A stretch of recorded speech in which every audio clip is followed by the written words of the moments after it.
जी अच्छा, जी जी चित्राली साहब। शुक्रिया जनाब स्पीकर। जनाब स्पीकर, मैं आपकी वसातत से वज़ीर मुवासलात की तवज्जो चाहता भी हूँ और उनको तवज्जो दिलाना भी चाहता हूँ। वो ये कि लावारी अप्रोच रोड इस वक्त कंडरात का मंजर पेश कर रहे हैं। आने जाने में चित्राली बाशिंदों को शदीद तकलीफ़ है। मैंने कई बार इनसे बात की और रिवाइज एस्टीमेट अभी तक प्लानिंग में पड़ा है और उसकी मंजूरी नहीं हो रही। और रास्ता इंतहाई बारिशों में, आजकल अब सर्दियों के मौसम हैं, तो लवारी टनल के अप्रोच रोडों पर उस्मानिया कंपनी काम कर रही थी, वो काम छोड़ के चला गया है और इसी वजह से वहाँ शदीद लोगों को तकलीफ़ है। इस तकलीफ़ को रफ़ा करने के लिए अगर आप वज़ीर मुवासलात को अगर कह दें तो इंशाअल्लाहुल अज़ीज़ कुछ फ़ायदा चित्राल के बाशिंदों को मिलेगा। जी, वक्फ़ा सवालात शुरू करते हैं। पहला सवाल है अली गौर खान साहब। अली गौर खान साहब मौजूद नहीं हैं। दूसरा सवाल मोहतरमा आसमा कदीर साहबा। जी, सवाल नंबर बताएं। जी थैंक यू स्पीकर साहब। क्वेश्चन नंबर 31 है। जी, जवाब पढ़ा हुआ समझा जाए, ज़मीनी सवाल पूछिए। सर, इसका मैंने जवाब तो पढ़ा है लेकिन ज़रा बड़ा कन्फ्यूजनल किस्म का है। वो इसलिए कि इसके अंदर उन्होंने कहा है कि जो रेल कोप है वे एक कंपनी है जो ऑडिट करती है, जितना भी रेलवे को फंड जाता है तो ये उसको ऑडिट करते हैं। तो पिछली जो अभी रिसेंट रिपोर्ट आई थी 2021 की, उसमें इन्होंने बताया था कि रेल कोप से 2013 से लेके 2019 की जो रिपोर्ट मांगी है, डाटा मांगा है ऑडिट के लिए, कि मालूम करने के लिए कि फ़ंड कहाँ इस्तेमाल हुआ है, पैसा कहाँ खर्च हुआ है, तो उस पे इन्होंने कोई डाटा नहीं दिया। उसके बजाय डाटा देने के उन्होंने आगे से चीफ इंटरनल ऑडिटर को कहा है कि जो उनकी रिक्वेस्ट थी स्क्रूटनी के लिए रेल कोप के लिए, वो डिफ़र कर दी जाए। अब इसमें मैंने पूछना है कि ये बड़ी लोगों का, वोटर्स का, लोगों का, पाकिस्तानी लोगों का पैसा खर्च हो रहा है, तो उसमें कोई भी रिस्पॉन्सिबल नहीं जवाब देने का कि पैसा कहाँ खर्च किया गया था, मिनिस्ट्री ने पैसा कहाँ खर्च किया था, और ऑडिट इस बात को कोई जवाब दे नहीं है। तो मेरे ख्याल में ये ऐसी बदमाशी पाकिस्तान में क्यों होनी है? अल्लाह माफ़ करे, मुझे लफ्ज़ बोलना पड़ रहा है, लेकिन मुझे तो ये ओपन बदमाशी लगती है कि हम नहीं देंगे, जहाँ हमने खर्च किया है कोई हमसे पूछे ना। सो मैं ये पूछना चाहती हूँ, पेनल्टी का कहा तो उन्होंने पेनल्टी भी नहीं इनको सज़ा दी कि 2013 से लेके 19 तक रेलवे में पैसा खर्च हुआ है, उसका कोई जवाब, उनसे कोई जवाब ना मांगा जाए। तो ये कैसी बात है कि कौम का पैसा खर्च करें और कोई जवाब देने को तैयार नहीं है? मेरा ये सवाल है सर। Thank you. जी, अली मोहम्मद खान साहब। जी, बहुत शुक्रिया जनाब डिप्टी स्पीकर साहब। अल्लाहुम्मा सल्ली व सल्लिम व बारिक अला सय्यिदना मोहम्मद।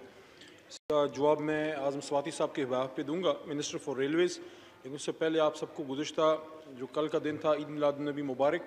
और यहाँ तो हमने एहतमाम भी किया था स्पीचेस का स्पेशल प्रोविज़न के ज़रिए, लेकिन उस दिन अपोजिशन के दोस्त जो हैं उन्होंने कोरम पॉइंट आउट करके बाहर जाना मुनासिब समझा।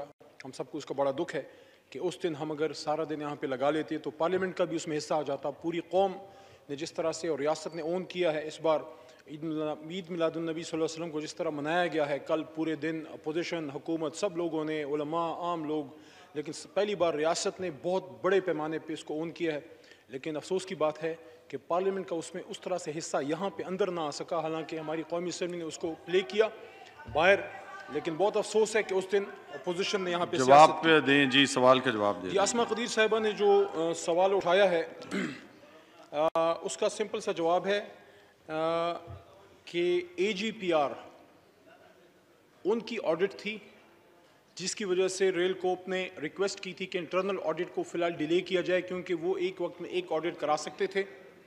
तो AGPR जो एक्सटर्नल ऑडिट है उनके लिए, जो मेन ऑडिट है उस वो हो रहा था। इंटरनल ऑडिट उनके एग्जीक्यूटिव फंक्शन है जो होते रहते हैं, लेकिन मेन ऑडिट जो है वो उनका AGPR का था जो उन्होंने कराया। लेकिन अगर हमारी ऑनरेबल मेंबर साहिबा समझती हैं कि नहीं इंटरनल ऑडिट भी होना चाहिए, जो कि उनका होता रहता है, लेकिन अगर आप समझते हैं कि आप इससे मुतमईन नहीं हैं, हमने जवाब ये दिया है कि main audit is the external audit जो AGPR उनका करते हैं, और उस वजह से रिक्वेस्ट आई थी रेल कोर्प से कि चूँकि AGPR कर रहा है तो आप हमसे ये ताउन करें कि वो ऑडिट होने दें, उसके बाद ये कर लेते हैं। लेकिन मैंने अपने तौर से पूछा भी है, तो इंटरनल ऑडिट इसका होना है। अगर मोअज़्ज़ज़ ऐवान समझता है कि इसमें इंटरनल ऑडिट पे मज़ीद डिटेल चाहिए तो बेशक इसको आप कमेटी में भेज दें, ताकि डिटेल में आसमा बीबी भी, ऑनरेबल मेंबर साहिबा भी वहाँ चली जाएँ और हमारे रेल के जो हैं नुमाइंदे भी आ जाएंगे, पूरी डिटेल वहाँ भी दे देंगे। फ़िलहाल इनको ये मैं बताना चाहता हूँ कि external audit is the main audit, वो हो चुका है इसका। जी, इसको कमेटी में रेफ़र कर देता हूं जी, ठीक है, कमेटी में फिर आप चली जाइएगा।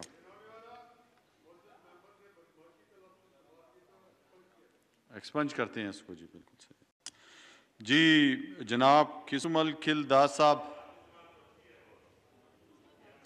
मौजूद नहीं हैं। मोहतरमा शाहिदा रहमानी साहबा, मोहतरमा शाहिदा रहमानी साहबा भी आज मौजूद नहीं हैं। ज़िले हुमा साहबा का भी जो है रिप्लाई नहीं आया और डेफर हैं दो अगले सवाल। मोहतरमा मुनव्वरा बीबी बलोच साहबा जी, सवाल नंबर बताएं।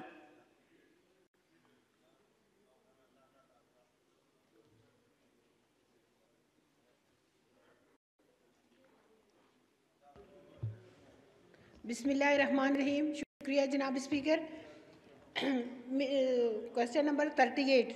जी, जवाब पड़ा हुआ समझा जाए। ज़मनी सवाल पूछें। सर मेरा सवाल महकमा सेहत से है कि बलूचिस्तान के कितने सूबों अजला में ये सेहत कार्ड के लिए उसको जो है मतलब मुंतखब किया है कि यहाँ आपको जो है सेहत कार्ड दिया जाएगा, लेकिन उस प्रोग्राम में शामिल किए गए अजला का नाम अगर हमें बताया जाए तफसील के साथ, हम वहाँ जाके ग्राउंड पे सर्वे करें कि हमने लोगों को खुशखबरी सुनाई कि ये आपको सेहत कार्ड मिल रहे, लेकिन जवाब में ऐसा कुछ हमें सेटिस्फेक्शन मतलब नहीं मिल रहा है कि वाकई इन अजला में होगा। अभी मैडम जवाब दे तो उसके बाद फिर हम एक क्वेश्चन करेंगे।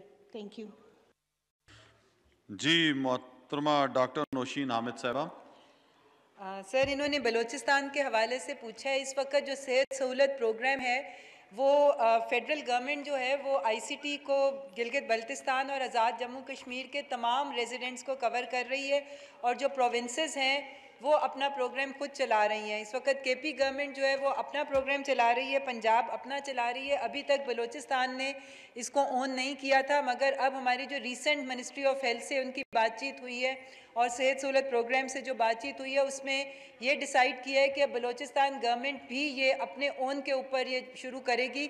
इसमें होता ये कि प्रीमियम जो है वो गवर्नमेंट प्रोविंशियल गवर्नमेंट खुद पे करती है। तो बलूचिस्तान के गवर्नमेंट ने ये डिसाइड किया है कि वो तमाम परमानेंट रेजिडेंट्स जितने बलूचिस्तान में रहने वाले परमानेंट रेजिडेंट्स हैं उनको वो सेहत सहूलत प्रोग्राम के तहत ये कार्ड दिया जाएगा और उसका प्रीमियम जो है वो बलूचिस्तान गवर्नमेंट पे करेगी। जी फ़हीम खान साहब। थैंक यू जनाब स्पीकर। जनाब स्पीकर, पार्लिमानी सेक्रेटरी साहबा से मेरा सवाल ये है कि जिस तरह आपने बताया पॉलिसी एक पानी हमें नहीं मिल रहा, तो हम क्या समझे ये कार्ड तो कभी ज़िंदगी में मैं समझता हूँ कभी मिलेगा ही नहीं। और मेरी यहाँ गुजारिश है, वफाक से भी इमरान खान साहब से गुजारिश है कि खुदारा सिंध को आप ऑन करें, सिंध में इंसाफ सेहत कार्ड आप दें, क्योंकि सिंध हुकूमत के आसरे में रहेंगे तो मेरे ख्याल से लोग बीमार होकर मर जाएंगे। इन्होंने कार्ड नहीं देना, इस पे प्लीज़ कुछ आप कर। जी डॉक्टर नौशीन हामिद साहबा। स्पीकर साहब, इस वक्त फेडरल गवर्नमेंट ने जो है वो थरपारकर की तमाम पॉपुलेशन जो है उनको अपनी तरफ से एट अ गुडविल जेस्चर जो है वो ये सेहत कार्ड दिया है। थरपारकर के जितने रिहायशी हैं जिनके पास थरपारकर का कार्ड है, चूँकि वो सबसे एक पसमानदा डिस्ट्रिक्ट था, तो उसको फेडरल गवर्नमेंट ने प्राइम मिनिस्टर साहब की खसूसी हदायत पे थरपारकर को सेहत कार्ड जारी कर दिया गया है। बाकी जिस तरह से 18वीं तरमीम के बाद ये सूबों का स्वाबदीद है, तो इस वक्त सिंध गवर्नमेंट से बार बार रिक्वेस्ट की जा रही है कि वो भी इस प्रोग्राम में शामिल हो। अभी तक उनकी तरफ से हमें कोई पॉजिटिव रिस्पांस नहीं आया। जी मोहतरमा शाजिया मरी साहबा। बहुत शुक्रिया डिप्टी स्पीकर साहब। असल में सप्लीमेंट्री मुझे पूछना है, और उससे कबल क्योंकि मिनिस्टर साहब को जब आपने जवाब देने को कहा था तो उन्होंने छोटी सी एक तकरीर भी की थी, और उसके जवाब में क्योंकि उन्होंने हक़ाइक़ से हट के बात की थी तो मेरा ये फ़र्ज़ बनता है अपोजिशन की तरफ से कि मैं उनकी कही हुई बात के हवाले से जवाब दूं। सर, एक बड़ा बहुत गलत यहाँ पर एक इम्प्रेशन हुकूमत देने की कोशिश कर रही है। हम तमाम लोग जो हैं, हमें किसी को ये साबित करने की ज़रूरत नहीं है हम कितने ईमान वाले हैं। शायद इनको ज़रूरत है कि बताएं कि इनका ईमान कितना पुख्ता है, क्योंकि आयात पढ़ने के बाद अगर आप बात करें तो उमूमन सच्ची बात जो है मेरे नज़दीक तो वो सच्ची होनी चाहिए, लेकिन उसके बाद भी अगर झूठ बोला जाए तो उस पर मैं सिर्फ अफसोस कर सकती हूँ। जो मिनिस्टर साहब ने फरमाया, जब ये परसों सेशन हुआ था ईद मिलादुन नबी के हवाले से, जो मोशन यहाँ मूव हुआ वो अपोजिशन के साथ जो अंडरस्टैंडिंग थी उसके मुताबिक हुआ, कोई यहाँ शोर नहीं हुआ, वो मोशन मूव हुआ। ये तासुर देना बहुत गलत है, और अगर आप इस तरीके से मज़हब के ऊपर डिवीज़न करेंगे और लोगों के अंदर नफ़रतें पैदा करने की नाकाम कोशिश करेंगे तो पहले भी डिक्टेटरों ने यही काम किया और कोई कामयाब नहीं हुआ। अलबत्ता हाँ, यहाँ पे लीडर ऑफ अपोजिशन ने तकरीर की, उन्होंने ईद मिलादुन नबी की फजीलत के हवाले से बात की, उन्होंने आपकी मदीना रियासत का जो नक्शा आपने खींचा था उसको भी बयान करते हुए उसके बरक्स जो पाकिस्तान में आज हो रहा है, मदीने की रियासत तो बहुत दूर की बात है, यहाँ तो कोई रियासत नज़र नहीं आ रही है। उन्होंने इसका तस्करा भी किया, तफसीलन बात भी की, कोई ऐसी बात नहीं की जो गलत थी, लेकिन उसके बाद भी जो माहौल यहाँ क्रिएट किया गया वो नामुनासिब था। मैं अपने सवाल पे आ जाती हूँ। मेरा जो सप्लीमेंट्री है सर, मैं ये पूछना चाहती हूँ कि अभी पार्लियामेंट्री सेक्रेटरी साहिबा ने फरमाया कि सूबों का, बिल्कुल उन्होंने बड़ा क्लियर जवाब दिया था और उसके बाद कोई और तकरीर बनती नहीं थी सिंध के खिलाफ बुग़ज़ बहुत है लेकिन बनते नहीं था वो सवाल। फिर भी उन्होंने जवाब दिया और उन्हें थरपारकर का जिक्र किया। तो एक तो 18वीं तरमीम वो कह रही हैं, 18वीं तरमीम के बाद यकीनन वो अगर सूबाई डोमेन है और बिल्कुल है, तो किसी भी जगह अगर आप काम करती हैं तो वो कैसे किया जाता है। एक तो है ना कि you are not going to infringe upon the rights of the province जहां वो डोमेन स्टार्ट होती है, लेकिन आप फिर भी कर रहे हैं। तो या तो आप ना कर रहे होते तो फिर शायद सवाल बनता नहीं था। तो ये मुझे समझ नहीं आया कि इसमें खुद कॉन्ट्रडिक्शन है। मेरा सवाल पर्टिनेंट है उनके जवाब के मुताबिक जो उन्होंने दिया है, उस पर मैं सप्लीमेंट्री पूछूंगी कि आप ये बताइए कि हम यहाँ इस्लामाबाद में हैं, यहाँ कितने लोगों के पास सेहत कार्ड है, कितने लोग सेहत कार्ड इस्तेमाल कर रहे हैं और क्या लिमिट है उस सेहत कार्ड पर इलाज के हवाले से। जी मोहतरमा डॉक्टर नौशीन हामिद साहिबा। जी सर, इस्लामाबाद में इस वक्त जो है वो पहले फेज़ के अंदर जो बिलो पॉवर्टी लाइन रहने वाले लोग थे उनको सेहत कार्ड दिया गया था, मगर अब जो है वो इस्लामाबाद की तमाम पॉपुलेशन यानी जितने रेजिडेंट, जितने लोगों के पास इस्लामाबाद के एड्रेस के ऊपर शनाख्ती कार्ड मौजूद है, उन तमाम को देने का जो है वो सिलसिला शुरू हो गया हुआ है। और इस्लामाबाद के अंदर ये तकरीबन 10 लाख के करीब जो है वो आपको KPK में, इस्लामाबाद में, AJK में ये आपको मिलता है पर ईयर पर फैमिली। और सर पहले ये सेहत कार्ड जो था ये सिर्फ इन पेशेंट्स के लिए था जो इंडोर जिनकी एडमिशन होती थी हॉस्पिटल के लिए, मगर अभी इस्लामाबाद के अंदर जो है वो OPDs के लिए भी ये शुरू कर दिया गया है कि जो OPD में आएंगे और जिनको मेडिसिन चाहिए होगी उनको भी ये मिलेगा।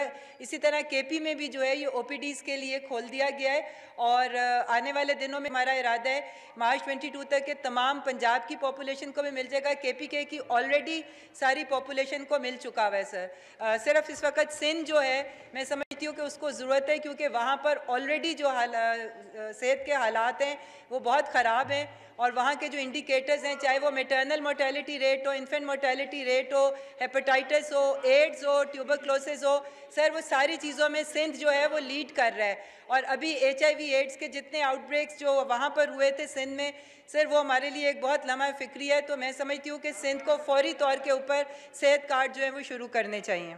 सही जी मोहतरमा मुनव्वरा बीबी बलोच साहिबा। शुक्रिया जनाब स्पीकर। सर मेरा बुनियादी मकसद ये सवाल पूछने का ये था कि ये सेहत कार्ड जो है ये वफाक का एक प्रोग्राम है, इसमें अगर सूबे अपना शेयर देंगे तो ये स्टार्ट होंगे, लेकिन पिछले 1.5 सालों से इस पे हमने बड़ी मेहनत की है। डॉक्टर फैसल सुल्तान साहब से भी हमारी मुलाकात हुई है, CM बलूचिस्तान से भी इस टॉपिक पे, लेकिन कोई खातिर ख्वाह नतीजा नहीं हुआ। तो आज मेरी इस फोरम से जनाब वज़ीर आज़म साहब से गुजारिश है कि आप बलूचिस्तान को एक खुसूसी पैकेज दे के उसके ज़रिए लिए ये सेहत कार्ड वहाँ अनाउंस करें, क्योंकि आपने पहले भी बलूचिस्तान को बहुत ज़्यादा प्रायोरिटी दी है, ऐसे आपने प्रोजेक्ट्स दिए जिससे कि आवाम को डायरेक्ट फ़ायदा हुआ है। अगर ये हमारे बलूचिस्तान के लिए ये पैकेज अनाउंस करेंगे तो हाँ, ये बलूचिस्तान के लिए एक खुसूसी तोहफा होगा, जिसके लिए हम सही जी। डॉक्टर नौशीन आमिद साहिबा। जी सर, जो बलूचिस्तान गवर्नमेंट से बात हुई है, इंशाल्लाह ताला एंड ऑफ दिसंबर 2021 तक ये सेहत कार्ड का सिलसिला बलूचिस्तान में शुरू हो जाएगा। बहुत शुक्रिया जी। मोहतरमा नसीबा चन्ना साहिबा, सवाल नंबर बताएं। सप्लीमेंट्री सर मेरी। आपका वो सवाल भी है, इससे पहले वाला जो था 37। नहीं, वो गैर निशान है ना, वो नहीं वो उसका आ गया, जवाब आ गया, मुझे बताया, आप वो भी पूछ लें। नहीं, यहाँ पर तो जो लिखा है तो यही है कि उसमें कोई जवाब नहीं आया। पहले तो यही जो वो अभी वजीर साहब ने मुझे बताया है कि आ गया उनके पास। अगर आप पूछना चाहती हैं तो पूछ लें। किसी ने बताया। अगर आप पूछना चाहती हैं तो पूछ लें। क्या पूछा मुझे खबर है कौन जी। सही, ठीक है जी, डेफर है। आप सप्लीमेंट्री पूछ लें जी।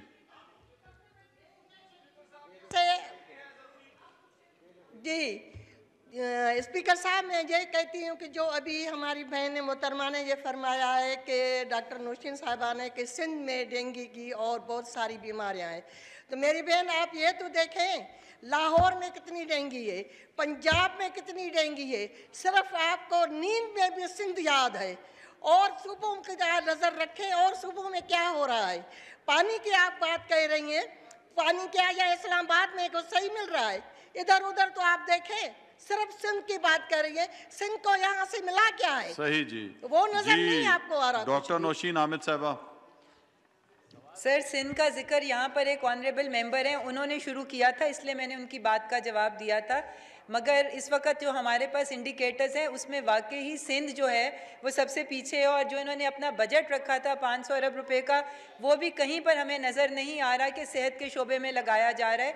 इस वक्त सिंध के हालात जो हैं, जहाँ पर आउटब्रेक्स हो रही हैं, जहाँ पे कुत्ते के काटने की दवाइयाँ नहीं मिल रही हैं, तो सर मैं समझती हूँ कि वो उस सूबे को अपने आप को दोबारा से देखना चाहिए जी। अगला सवाल मौलाना अब्दुल अकबर चित्राली साहब। शुक्रिया जनाब स्पीकर। क्वेश्चन नंबर 40 जी, जवाब पड़ा हुआ समझा जाए। जनाब स्पीकर, मैंने कवायद इंसराम के तहत हर डिवीज़न को सालाना कारकर्दगी रिपोर्ट पेश करना है, और ये कानूनी तकाजा है। इसके बारे में मैंने पूछा था तो इन्होंने जवाब दिया है कि हमारे पास अमले की कमी की वजह से 2017 से अभी तक हमने कारकर्दगी रिपोर्ट मुरतब नहीं कर सके। तो मेरा क्वेश्चन ये है कि एक तरफ हुकूमत मुलाजिमीन को निकाल रही है, तकरीबन 55,000 इस वक्त तक जो आदाद शुमार हैं निकाले गए हैं कि ये मुलाजिमीन ज़्यादा हैं और इनको ज़्यादा बर्दी किया गया है, और यहाँ कहा जा रहा है कि मुलाजिमीन की कमी की वजह से हमने ये कारकर्दगी रिपोर्ट शाये नहीं कर सके। तो ये खुला तजाद है या नहीं, यही मेरा सवाल है जी। जनाब साले मोहम्मद साहब जवाब दें इसका।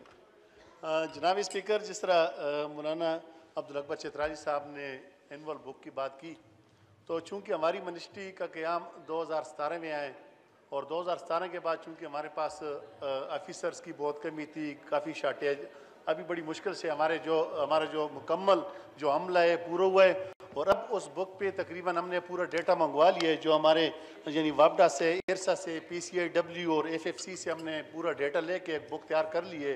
इंशाल्लाह 2-4 दिन के अंदर अंदर इंशाल्लाह जो कैबिनेट से भी क्लियर हो जाएगी, और फिर इंशाल्लाह ऑनरेबल मेंबर मौलाना अब्दुल अकबर चित्राली साहब के टेबल पे पहुंच जाएगी, मैं खुद इनको पहुंचा दूंगा। जी अब्दुल शकूर साहब ज़मीनी सवाल पूछें। हाँ, मेहरबानी जनाब डिप्टी स्पीकर साहब, ज़िमनी सवाल यही मुलाजिमीन के हवाला से हैं। हमारे पूरे फाटा में एक इकलौती यूनिवर्सिटी है, फाटा यूनिवर्सिटी दरादमखेल में, उसके 51 मुलाजिमीन को बिला वजह वहाँ से भी निकाल दिया, वहाँ काम नहीं चल रहा। इसी तरह फाटा के बहुत से इलाकों में वादे किए थे कि 20,000 FC और 20,000 जो हैं लेवीज को भर्ती करेंगे, लेकिन वहाँ बहुत से लेवीज और खसादार को निकाल दिए गए हैं। तो ये फाटा के हवाले से और लेवीज और खसादार के जो निकाल दिए गए हैं, इस हवाले से हमें बताएं मेहरबानी। जी जनाब साले मोहम्मद साहब। जनाब स्पीकर, अभी हमारा प्रोग्राम हम कोशिश कर रहे हैं कि अभी वसाइल के पास ही यूनिवर्सिटी का भी सिस्टम आ जाए ताकि हम इंशाअल्लाह मौलाना अब्दुल शकूर साहब कहे के बजाय 2 यूनिवर्सिटी बना देंगे इंशाअल्लाह। जी मोहतरमा शमीम आरा पंवर साहबा ज़मीनी सवाल पूछें। Thank you mister speaker. बात यह है कि मेरा सवाल जो 36 नंबर पर था और उसका जवाब नहीं आया है कि हम इतनी तैयारी के साथ आते हैं मगर हमें हमेशा ये कहा जाता है अगली बारी। ये कौन सी बारी है मुझे बताया जाए मिनिस्टर साहब को। इस सवाल का जवाब, ये आवाम से रिलेटेड सवाल है मेरा और अहम सवाल है। ये जवाब नहीं आया मिनिस्ट्री से और उन्होंने अगले रोटर डे पे आपका कहा हुआ है, तो इंशाल्लाह उस पे उम्मीद करते हैं कि आ जाएगा। जी अगला सवाल जनाब मुर्तज़ा जावेद अब्बासी साहब मौजूद नहीं हैं। जी मोहतरमा मुसरत रफ़ीक मेयर साहबा मसीर साहबा मेसर माजरत जी माजरत। शुक्रिया जनाब स्पीकर जी सवाल नंबर बताएं। मेरा सवाल नंबर है 43। जी जवाब पड़ा हुआ समझा जाए। ज़मीनी सवाल पूछिए। मेरा सप्लीमेंट्री सवाल ये है कि हाइड्रो पावर के पैदावार के लिए और छोटे डैमों के तामीर का काम किन प्राइवेट कंपनी को दिया गया है और ये प्राइवेट कंपनियां कौन से हाइड्रो पावर प्रोजेक्ट्स तामीर कर रही है। और दूसरा मेरा सवाल ये है कि क्या वफाकी हुकूमत ने नए गाज कान के लिए कब वफाक अपना हिस्सा डालेगा। जी जनाब साले मोहम्मद साहब। जनाब स्पीकर, जिस तरह हाइड्रो पावर की इन्होंने बात की, ये 50 मेगावाट से नीचे जो है वो सूबा के लेवल पे हो जाते हैं। चूँकि हमारा जो महकमा जो वापडा है वो 50 मेगावाट से ऊपर, जिस तरह बादशाह डैम हो गया, जिस तरह मोमन डैम हो गया, बड़े डैम, उस पर काम कर रही है। तो ये छोटे जितने भी डैम हैं ये 50 या 50 से नीचे मेगावाट के ये सूबा कर रही है। जी मलिक अनवर ताज साहब ज़मीनी सवाल पूछें। शुक्रिया जनाब डिप्टी स्पीकर साहब। डिप्टी स्पीकर साहब मेरा क्वेश्चन ये है कि इस वक्त हमारी गवर्नमेंट ने तकरीबन 54 साल बाद 10 डैम्स पे काम शुरू किया है। इस वक्त उसमें मुमन डैम भी बन रहा है। मुमन डैम के मुताल्लिक़ मेरे साले मोहम्मद साहब से ये क्वेश्चन है कि मुमन डैम में जो नॉर्मल आपकी कोई ऑब्जर्वेशन है? आप खुद पार्लिमानी सेक्रेटरी हैं, आप जो है वैसे इनसे पूछ सकते हैं, इस टाइम हाउस में सवाल नहीं कर सकते। जी मोहम्मद जमालुद्दीन साहब। जी शुगुफ्ता जमानी साहबा। थैंक यू जनाब स्पीकर। सर यहाँ डैम्स की बात हो रही है तो आपकी तवज्जो से मैं ये पूछना चाहूँगी कि कुछ वक्त पहले भाषा डैम का एक शोर उठा था और उसके हवाले से बहुत सारे डोनेशंस जमा हुए थे।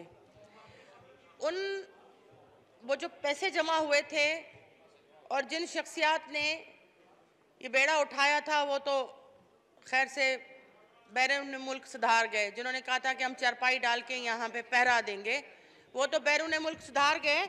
लेकिन मैं ये पूछना चाहती हूँ कि भाषा डैम के हवाले से जो डोनेशंस जमा हुए थे वो कहाँ पर हैं और कहाँ यूटिलाइज हो रहे हैं। जी साले मोहम्मद साहब। जनाब स्पीकर, जिस तरह मेरी बहन ने कहा है कि वो जो फंड जमा हुआ था वो सुप्रीम कोर्ट ऑफ पाकिस्तान के एक वेबसाइट पे पड़ा हुआ है और बाकायदा उन्होंने इन्वेस्ट किया, उसका मुनाफा आ रहा है। जो ही वो कोई बड़ी रकम बन जाएगी तो फिर हम जाके उसको किसी डैम में इन्वेस्ट करेंगे इंशाल्लाह। जी मोहतरमा उज़मा रियाज साहबा। मोहतरमा उज़मा रियाज साहबा सवाल नंबर बताएं। जी क्वेश्चन नंबर 44। जी जवाब पड़ा हुआ समझा जाए। ज़मीनी सवाल पूछें। बहुत शुक्रिया डिप्टी स्पीकर साहब। मेरा क्वेश्चन ये है कि जी जिस तरह से आजकल बिजली के हालात पूरे मुल्क में जा रहे हैं और हमारा जो हज़ारा रीजन है वहाँ पर पन बिजली के मुख्तलिफ मनसूबे भी लग रहे हैं और ये बहुत आज की ज़रूरत भी है। मेरा क्वेश्चन ये है कि जी एबटाबाद में पन बिजली मनसूबों की क्या तादाद है और वहाँ पे पन बिजली के मंसूबे बनाए जा रहे हैं, नहीं बनाए जा रहे। और दूसरा जो बहुत इंपॉर्टेंट क्वेश्चन है सर वो मेरा ये है कि हमारा जो PSDP के अंदर नॉर्मल मर्चेंट फ़ंड है जो तकरीबन 1500 बिलियन के करीब है, उसमें खैबर पख्तूनख्वा का जो हिस्सा है उसमें एबटाबाद के लिए क्या शेयर है? आया एबटाबाद को उसका शेयर दिया जा रहा है कि नहीं? और अगर नहीं दिया जा रहा तो क्यों नहीं दिया जा रहा? बहुत शुक्रिया। जी जनाब सालिम मोहम्मद साहब। जनाब स्पीकर, जिस तरह मेरी बहन ने क्वेश्चन किया एक नॉर्मल इमरजेंट फंड और एक एबटाबाद पंच बिजली के हवाले से, चूँकि एबटाबाद में कोई बड़ा डैम तो वहाँ पे कोई प्रपोज हुआ नहीं है, वहाँ पे साथ इस तरह है भी नहीं, उसकी फिजिबिलिटी भी नहीं बन रही। छोटे हैं लेकिन छोटे डैम जो स्मॉल डैम है उस पर सूबाई गवर्नमेंट काम कर रही है। और इसके साथ इन्होंने नॉर्मल इमरजेंट फ़ंड की जो बात की, तो नॉर्मल इमरजेंट फ़ंड जो 1500 मिलियन है, इस पर कोई शक नहीं सूबे का इस पर शेयर है।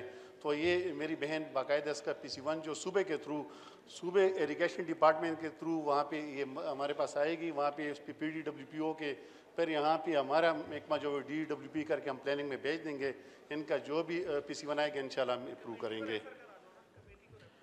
जी चित्राली साहब। शुक्रिया जनाब स्पीकर। जनाब स्पीकर, मेरा पूछना यह था कि गोलेंगोल हाइडल पावर 106 मेगावाट के लिए बना था, लेकिन इस वक्त अमलन उस डैम से सिर्फ 36 मेगावाट बिजली पैदा हो रही है, 106 मेगावाट के बजाय सिर्फ 36। तो मैं पूछना ये चाह रहा हूँ कि उसकी मशीनरी की कमज़ोरी है या वहाँ जो डैम तालाब बनाया गया है उसकी नाक़िस तामीर की वजह से ये बिजली कम पैदा हो रही है। जी सालिम मोहम्मद साहब। जनाब स्पीकर, गोलन गोल के हवाले से जिस तरह मौलाना चित्राई साहब चूँकि पहले भी बड़ी दिलचस्पी लेते हैं, तो ये 106 मेगावाट का टोटल मंसूबा है और इस वक्त वाकई वहाँ पे कोई 35, 36 या 40 मेगावाट के मुकाबले के लगभग बिजली दे रही है। लेकिन वहाँ पे जो पिछले कुछ अर्सा पहले फ्लड जो आया था, उस फ्लड की वजह से वहाँ पे सैंड भी वहाँ पे काफ़ी सारा जमा हो गया था, जिसकी रिफर्शमेंट की भी ज़रूरत है। और इंशाल्लाह उस पर हमने कोई दिए हुए वहाँ पे कंसल्टेंट लगे हुए काम कर रहे हैं और बहुत जल्द इंशाल्लाह इसको जो पुरानी हालत में ला के जहाँ पे 106 मेगावाट बिजली बनती थी इंशाल्लाह उस पर बहाल किया जाएगा। जी डॉक्टर महरीन रज़ाक भुट्टो साहिबा मौजूद नहीं है। जी मोहतरमा और मरियम औरंगज़ेब साहिबा वो भी मौजूद नहीं है।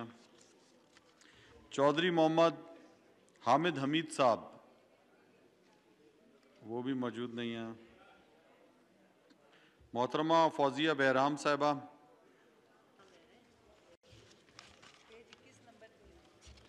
सैयद महमूद शाह साहब सवाल नंबर बताएं।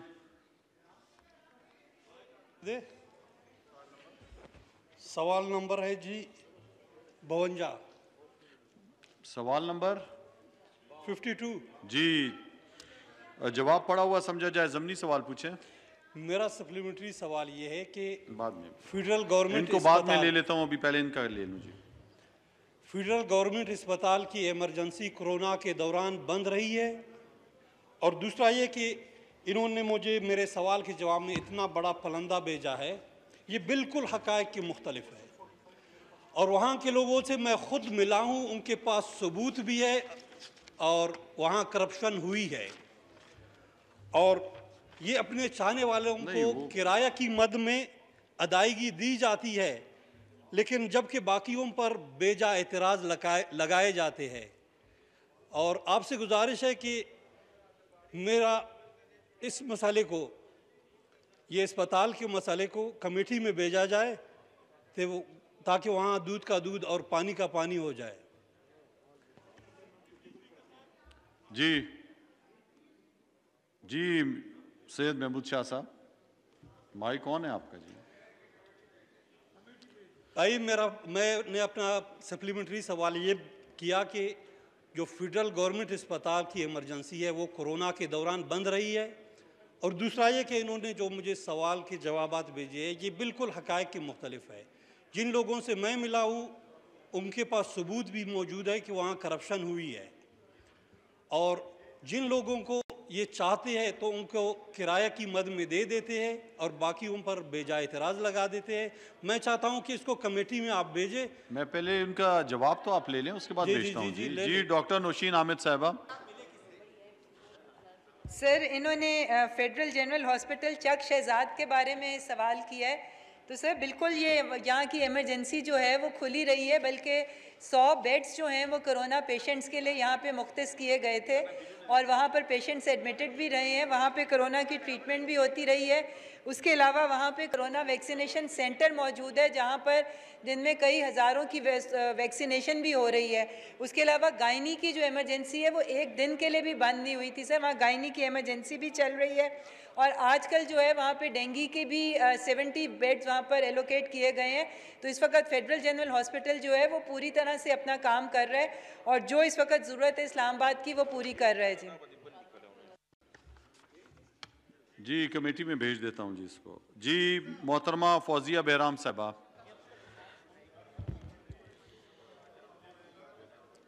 शुक्रिया जी सवाल नंबर डिप्टी बताएं। स्पीकर साहब, सवाल नंबर 50। जी जवाब पड़ा हुआ समझा जाए, ज़मीनी सवाल पूछें। ज़मीनी सवाल ये है कि जवाब में ये कहा गया है कि स्क्रीनिंग सेंटर जो है अस्पताल में कायम किया गया है, लेकिन इसकी तफसीलात नहीं बताई गई। एक सेंटर सिर्फ बताया गया, federal breast cancer screening centre का नाम दिया गया है, जबकि पाकिस्तान में ख़वातीन के ब्रेस्ट कैंसर स्क्रीनिंग की बहुत ज़्यादा तादाद है और ख़वातीन के जो कैंसर हैं ब्रेस्ट कैंसर वो इतनी तादाद में है कि आज फर्स्ट लेडी ने बाकायदा वॉक की है इसके ख़िलाफ़, लेकिन जो सेंटर कायम हुए हैं वो नाकाफ़ी हैं। और तफसीलात को इन्होंने बताया कि लाइब्रेरी में रख दी गई है। ये लाइब्रेरी में रखने का कोई तरीका नहीं है। लाइब्रेरी में जाके मैं इसको पढ़ने की बजाय मैं पसंद करती हूँ कि इसको पूरा हाउस समझे और जाने कि किस कदर पैसा हम खर्च कर रहे हैं और उसकी तफसीलात को जवाब की इन जवाब में शामिल किया जाए। बहुत शुक्रिया। टेबल पे भी पड़ा हुआ है आपके जी जवाब पूरा। जी डॉक्टर नौशीन हामिद साहबा। सर मुअज़्ज़ज़ मेंबर ने सवाल किया था इस्लामाबाद के हवाले से, तो इस्लामाबाद के अंदर पिम्स के अंदर ये स्क्रीनिंग सेंटर मौजूद है। बाकी शहरों बाकी प्रोविंसेस में उनके अपने अपने शहरों में वो मौजूद है। इन्होंने चूँकि इस्लामाबाद से के मुतल्लिक पूछा था और सर लाइब्रेरी में रखने का मतलब ये होता है कि ये नेक्स्चर्स यहाँ पर दिए नहीं जा सकते इतनी बड़ी तादाद में, तो ये मेरे पास वो उसकी पूरी तफसील मौजूद है, ये मैं आपके सामने दे देती हूँ। इसके ऊपर 186 मिलियन रुपीस का जो खर्चा आया है उसकी डिटेल्स ये मेरे पास मौजूद हैं और ये मैं मेंबर साहबा को दे देती हूँ। जी शुक्रिया जी। जी अब्दुल शकूर साहब। जी कमालुद्दीन साहब। जी जी जमालुद्दीन माजरत। जनाब डिप्टी स्पीकर साहब, इस्लामाबाद की सेहत के हवाले से बात हो रही है। मैं हुकूमत से खुसूसन सेक्रेटरी साहिबा से ये सवाल करना चाहता हूँ कि इस्लामाबाद के जितने भी सरकारी अस्पताल है किसी एक में भी MRI नहीं है, ये क्यों? किसी एक अस्पताल इस्लामाबाद के किसी एक अस्पताल जो सरकारी अस्पताल है उसमें MRI नहीं है, ख़राब है। मैं खुद गया हूँ, किसी अस्पताल में नहीं है। आखिरकार ये क्यों? सही जी। जी मोहतरमा डॉक्टर नौशीन हामिद साहबा। जी सर, इस वक्त MRI मशीन्स मेंबर का तहफ़्फ़ुज़ ठीक है जी, पिम्स में और निर्म हॉस्पिटल में मौजूद है, मगर वो इस वक्त किसी नुक्स की वजह से वो फंक्शनल नहीं है, मगर जल्द अज जल्द जो है वो फंक्शनल हो जाएंगी। उनमें किसी ख़राबी की वजह से वो आजकल काम नहीं कर रही हैं। वहाँ पर मौजूद ज़रूर है मगर वो सही बता रहे हैं कि वो ख़राब हुई हुई है, तो उसको ठीक किया जा रहा है सर। वो हमें जल्द अज जल्द वो ठीक हो जाएगी जी। उसको ऑपरेटिव होना चाहिए। मौजूद का क्या फ़ायदा है जब वो किसी पेशेंट के काम ना आए? तो इसका मतलब है नहीं है, उसको आपको होना चाहिए। अच्छा, मेरी एक और भी दरख्वास्त है कि यहाँ पर इतने सवालों के जवाबात नहीं आए हुए और उसको जो है वो डेफर कर दिया जाता है हर दफ़ा। ये सेक्रेटरीज से मुतल्लिका जितने भी ये हैं कंसर्न सेक्रेटरीज, इन